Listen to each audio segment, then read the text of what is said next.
अस्सलामुअलैकुम। मोहम्मद अज़ीज़ सिद्दीक अपने programme maths views के साथ हाजिर खिदमत है। माजरत चाहता हूँ 3 की बजाय 2 प्रोग्राम कर दिए हैं, मसरूफियत कुछ ज़्यादा है, लेकिन मैं चाहता हूँ कि आप तक ज़रा information credible, according to the facts, realities based, और कहाँ क्या कमी और कोताहियाँ और सिस्टम कैसे बेहतर हो जाए। आप लोग बहुत तारीफ़ करते हैं, मैं इस लायक नहीं हूँ। इन अल्लाह यब्सुतु रिज़्क़ लिमन यशा, रब पाक जिसको रिज़्क़ देता है बेहिसाब देता है। रिज़्क़ का ज़िम्मा जो है वो मेरी रब ने लिया हुआ है, तो इसी रिज़्क़ की फ़िक्र नहीं होती है। 80% काम मैं मुफ्त करता हूँ पब्लिक इंटरेस्ट का।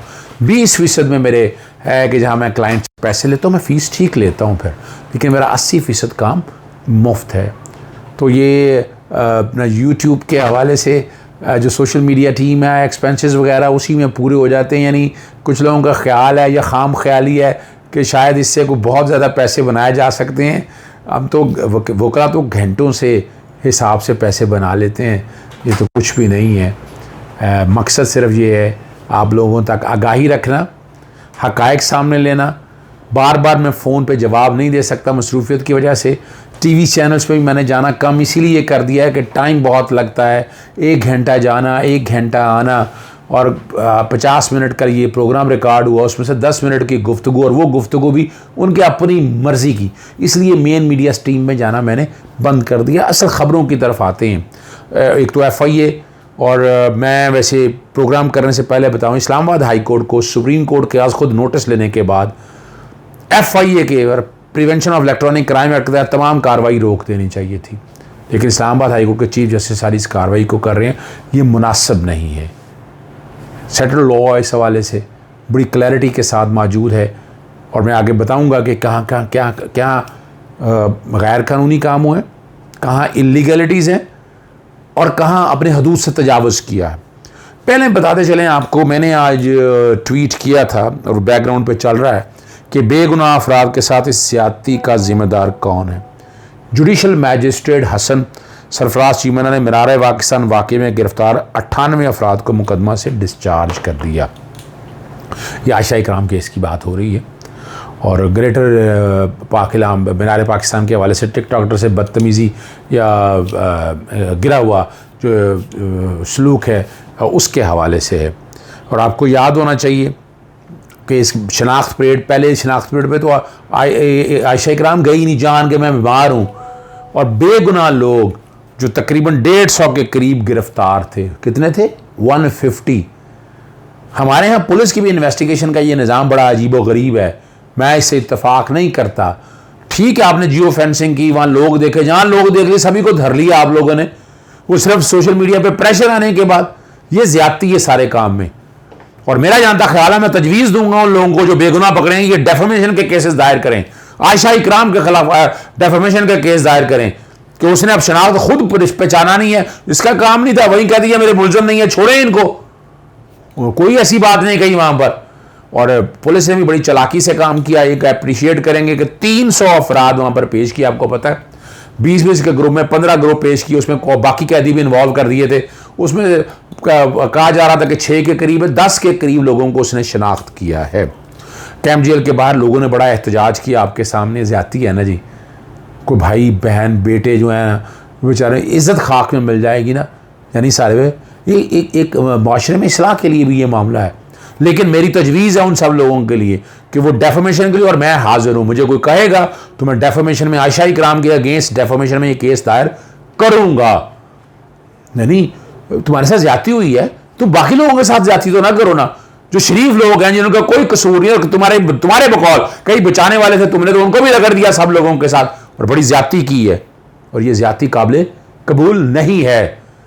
पहले तो अब जो वीडियो आपकी चलती रही है आयशा इकराम साहबा, उसका क्या जवाब देंगी? आप दुपट्टा लेके मसाइल हल नहीं होते हैं। हमें मुआशरे में इस्लाह चाहिए, मुआशरे में इस्लाही काम करें। आप एक वक्त में आप टिकटॉकर से भागती रही हैं। बहरहाल ये बातें इस वक्त मैं नहीं कहना चाहता। और मजिस्ट्रेट के सामने तफ्तीशी अफसर ने कहा कि इन शनाख्त परेड के दरमियान की शनाख्त नहीं हुई है, जेल में जवाब रखने का जवाज़ नहीं है। मजिस्ट्रेट ने उन सबको डिस्चार्ज कर दिया। आगे चलते हैं अगली खबर की तरफ हम। और ये भी एक बड़ा अहम इशू है हमारे यहाँ। सेशन कोर्ट्स में और अदालतों में ना लॉ एंड ऑर्डर की पोजीशन अच्छी नहीं है। जिसका दिल चाहता असला लेके आ जाता है। कोशिश बड़ी की मैंने पटिशन्स दायर की और कोशिश करते रहे कि ये सारे मामला सेटल हो सके, नहीं आ सके। आज फिर सेशन जजेस गेट के ऊपर ना 2 मुलजमान भारी असला समेत गिरफ्तार। मुलजमान वकास और कामरान को गिरफ्तार करके थाना इस्लामपुरा के मुंतकिल कर दिया है। 3 पिस्टल, 8 मैगजीन और 65 गोलियां बरामद हुई हैं और मुलजमान को जजेस गेट से दाखिले पर गिरफ्तार किया गया। और आपको पता है असला ले जाने की इजाज़त नहीं है। अगर अंदर लेके जा रहे थे तो कोई ना कोई बड़ा काम करना था। CCPO और DIG के अकामत पर अमल दरामद करवा रहे हैं। मॉडर्न दौर आ चुका है। आपको ये सारी बातों को सामने रखते हुए आपको सोचना इस हवाले से अच्छा कदम है, लेकिन ये जानो माल का तहफ़्फ़ुज़ जो है ना वो लाजमी बनाया जाए। एक और मामला जो है वो बड़ा अहम है। डायरेक्टर जनरल इंटेलिजेंस ब्यूरो जो डॉक्टर सलमान ख़ान की तैनाती के ख़िलाफ़ जो दरख्वास्त है, इस्लामाबाद हाई कोर्ट के चीफ जस्टिस ने नाकाबिल समाअत देकर मुस्तरद कर दी, खारिज कर दी कि अदालतों पर पहले ही केसेस का बोझ है और एग्जेक्टिव को काम करने दें, उनके काम में मुदाखलत नहीं करनी चाहिए। अदालतों का काम करना चाहिए। लेकिन एक बात याद रखिएगा, अगर मेरिट से हटकर है कोवरेंटो इसीलिए रखी गई हुई है। तो बहरहाल ये इस्लामाबाद हाई कोर्ट ने DGIB के अगेंस्ट जो है ना वो दरख्वास्त जो है ना वो खारिज कर दी है। सुप्रीम कोर्ट में अली वज़ीर जो पाकिस्तान के दुश्मन हैं, जो बैरूनी एजेंसियों का एजेंडा लेकर चल रहे हैं, हुसैन हक्कानी, इनके चहेते देख रहे ना कौन कौन है। आप बुशरा गौहर हैं आपके सामने, खटक है आपके सामने, हामिद मीर है, ये सारे लोग आपके सामने जो इनके हामी हैं बहुत ज़्यादा। दरख्वास्त ज़मानत की दरख्वास्त 2 मेंबर बेंच के पास आ गई। सिंध हाई कोर्ट ने 2 मेंबर बेंच ने दरख्वास्त खारिज की थी। 2 मेंबर सुन नहीं सकता, 3 मेंबर के पास ही जाना था मामला। तो सुप्रीम कोर्ट ने ये मामला भिजवा दिया 3 मेंबर बेंच के सामने। और सराब गोट जो है ना वहाँ पर मुकदमा दर्ज था कराची में। ये जो बड़ा अहम इशू जिसमें मैं गुफ्तगू कर रहा था उसमें मैं बात करनी है। आज इस्लामाबाद हाई कोर्ट में सो कॉल्ड सहाफ़ी चेयरमैन पैमरा रहा जो कह चुका मैं सहाफ़त हो चुका हूँ, पता नहीं किस बुनियाद पे आप हमको सहाफ़ी कहता है क्या है, और जो जिस तरह के ट्वीट पे बातें करता है आप खुद परेशान हो जाएंगे। ना तमीज़ है ना, यानी बड़े हो गए हो भाई, कोई इतना तो सीख लो कि बयानिया क्या होना चाहिए। इस मुल्क के साथ प्यार करने वाले कौन लोग हैं, उनके साथ किस तरह चलना चाहिए, ये नहीं आ सकती इन लोगों को। और ये ख़ास क्लास है, ये कोई हज़ारों में है, लाखों में नहीं है तादाद, लेकिन ये शोर डालती है, हम समझते हैं, और ये झूठ बोलती है, झूठ का बयानिया लेकर चलती है। आजकल फवाद चौधरी इनके साथ बहुत सही कर रहा है और वो सही कर रहा है, हक़ाइक़ पे कर रहा है। इस तरह हुकूमत के अंदर भी लोगों को बोलना चाहिए। FIA ने जवाब दाखिल नहीं किया, इस पर अदालत ने बरहमी का इज़हार किया और दोबारा नोटिस किए हैं और 20 सितंबर तक जवाब मांगा है। और कहा गया कि 22 मार्च को नोटिस किया था लेकिन जवाब दाखिल नहीं किया गया। पटिशन ज़ेरे इल्तवा है, नोटिस भी हुए और आपने कमेंट्स तक फाइल ना किए। और एज़ यूजुअल वही शीरी मज़ारी की बेटी जो हैं ईमान मज़ारी आगे बढ़ गया आकर पेश हुई वो, और वकील अफसार आलम के ख़िलाफ़ एक वकील ने शिकायत दर्ज करा रखी है। अगर किसी शख्स की साख को ये डेफेमेशन की बात कर रहे हैं, हालांकि prevention of electronic crime act मैं इस्लामाबाद हाई कोर्ट के ये नुक्ता नज़र से इत्तफाक नहीं करता और इसी का फ़ायदा वो उठा रहे हैं। यानी FIA देख रही है, FIA के ऊपर छोड़ना चाहिए वो मामला सारे को देखो। तो मैं समझता हूँ यहाँ शायद बादियों नज़र में अपने इख्तियार से तजावुज़ है। और जो कहा जा सकता है ना FIA के इख्तियार के ख़िलाफ़ एक और केस ज़ेरे समाअत इसको इकट्ठा कर देंगे। उन्होंने कहा ये अदालत इस चीज़ को देख रही है कि FIA के इख्तियार का गलत इस्तेमाल हुआ है। आप जिस तरफ चाह रहे हैं और पंडोरा बॉक्स खोल देंगे। जी जस्टिस उमर अतम इमरान ने कहा इस अदालत का काम सिर्फ ये है कि FIA कानून के मुताबिक काम करे। ये अदालत का जो उन्होंने कहा है। सोशल मीडिया आप देखें, ये बड़ी ज़बरदस्त बात है, सोशल मीडिया हम सब के लिए चैलेंज है। झूठी खबरें और एजेंडा भी होता है, इसमें तो कोई शक नहीं है। ये सब जितने हैं इस्लामाबाद हाईकोर्ट में इन सबका एजेंडा है, बड़ी क्लैरिटी के साथ एजेंडा है। ये तो नहीं कि कोई इदारा कानून से हटकर काम करे। इस अदालत का फैसला जिसे पसंद ना आता तो इस अदालत के पीछे पड़ जाता है। हक़ाइक़ हैं, कमेंट कर सकते हैं, फेयर कमेंट करने हैं। FIA को जो तनकीद पसंद है उसकी हौसला अफजाई करते हैं, जिसकी पसंद ना आए उसे नोटिस। ये मैं सख्त एतराज़ है। FIA ने कोई आके स्टेटमेंट दी है? जो शिकायत जाती है, शिकायत पे नोटिस लेना होता है। और मैंने कल भी आपके सामने केस बताया था। यहाँ मैं समझता हूँ कि चीफ जस्टिस साहब ये रिमार्क्स ज़रा ये इदारे के ख़िलाफ़ हैं इस तरह के, यानी ये है नहीं ना कोई। आज या तो सबूत हो ना बात, फिर बात करनी चाहिए ना कि पसंद और नापसंद भी हो रहा है। कौन सा पसंद और नापसंद भी हो रहा है? ये काम अदालतों का काम तो नहीं है, ये तो काम FIA ने करना है, FIA ने देखना है और उसने फैसला करना है। और इसी तरह अपना आमिर मीर और बाकी के बारे में बात की, वो लाहौर के केसेस हैं। इस्लामाबाद हाई कोर्ट इंटरफेयर कर ही नहीं सकती उस मामलात में। वो फैसला जो करना है वो लाहौर हाई कोर्ट में आकर चैलेंज करें। इस्लामाबाद हाई कोर्ट लाहौर के मामले को भी ले जा सकती है। मेरे लिए ये हैरान कुन बात है। यहां भी समझता हूं कि इस्लामाबाद हाई कोर्ट ने अपने इख्तियार से यहां तजावज़ किया है कि लाहौर वाले केसों को इस्लामाबाद हाई कोर्ट में ना उनके सामने पेंडिंग, अगर पेंडिंग भी हो तो दायरा इख्तियार के ऊपर उन्हें खारिज कर देने चाहिए। ये कौन से कोई कानूनी इंटरप्रिटेशन की बात हो रही है यहां पर? और अगर इंटरप्रिटेशन की बात हो भी रही हो तो ये फरीक हो तो तब जाकर बात बनती है ना। यानी उन केसेस को मैं नहीं समझता, ये भी इख्तियार से तजावज़ है इस्लामाबाद हाई कोर्ट को।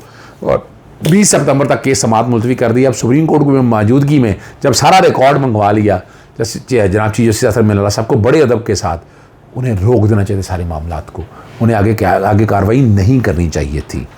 और आखिरी मैं सिंध हाई कोर्ट में ही ले चलता हूँ। साबिक MD PIA एजाज़ हारून के खिलाफ मनी लॉन्ड्रिंग के इल्ज़ाम में इंक्वायरी का मामला, FI से तावन की हिदायत कर दी है। कानून के मुताबिक रवैया अख्तियार करे। कोर्ट से मेयर कहते हैं इंक्वायरी के दौरान मुलज़िम को हरासा करने से गुरेज़ किया जाए।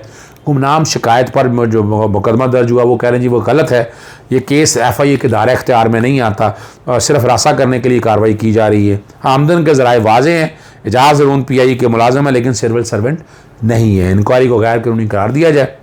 और ये वकील का कहना है। अदालत ने 13 अक्टूबर तक की रिपोर्ट तलब कर ली है ये FIA से। हाँ, एक बड़ा अहम इशू, प्रोग्राम थोड़ा सा लंबा हो गया लेकिन ये ज़रूरी है। रिकॉर्ड करप्शन केस है। कोयटा एहतसाब अदालत ने साबिक चेयरमैन पुलिस डेवलपमेंट अथॉरिटी और साबिक ACS डेवलपमेंट की नैब रेफरेंस से बरीयत की दरख्वास्त मुस्तरद कर दी है। और जहाँ तक है ये रेफरेंस जो दरख्वास्त किन की मुस्तरद की है, साबिक chairman Balochistan development authority BDA और साबिक ASC मैंने आपके सामने रख दी है। इन पर बदनवानी और इख्तियार से तजावज़ का इल्ज़ाम था जिससे कौमी ख़जाने को खरबों रुपए का नुकसान पहुँचा। और जो जज हैं कोयटा के जज मुनव्वर अहमद शाहवानी ने फैसला बताया कानून के मुताबिक ये हक हासिल है कि कोई भी मुलज़म जो है ना बरीयत की दरख्वास्त 265K के तहत दे सकता है। जज मुनव्वर शाहवानी ने कहा अदालत को इख्तियार हासिल है कि किसी भी मुलज़म को मेरिट पर केस से बरी कर सकती है। मौजूद supreme court Chagai hills exploitation joint venture माहदे को गैर कानूनी करार दे चुकी है। ये बड़ी वाज़ेह आपको पता है। साबिक चेयरमैन ने बाइज़ियत chairman BDA Chagai health joint venture माहदे के दस्तखत किए। इस्तगासा की जानिब से मुलज़िम पर मुतअद्दिद इल्ज़ाम आयद किए गए हैं जिसकी वजह से मुलज़िम से बरीयत की दरख्वास्त रद्द की जाती है। नैब बलूचिस्तान ने साबिक चेयरमैन इनके खिलाफ जो है ना, ये आपको पता है 26 अफराद के खिलाफ ज़ाती मफादात है। 1993 में ये सारी ब्रोकन हिल प्रॉपर्टीज़ वगैरह ये सारा डिटेल में, बड़ी डिटेल में है ये सारा मामला। तो बचने की कोशिश है लेकिन नज़र नहीं आ रहा। पाकिस्तान में अदालतें काम कर रही हैं और इंशाल्लाह बेहतरी की तरफ लेके जाएंगी। इजाज़त चाहूँगा। अस्सलाम वालेकुम, अल्लाह हाफ़िज़।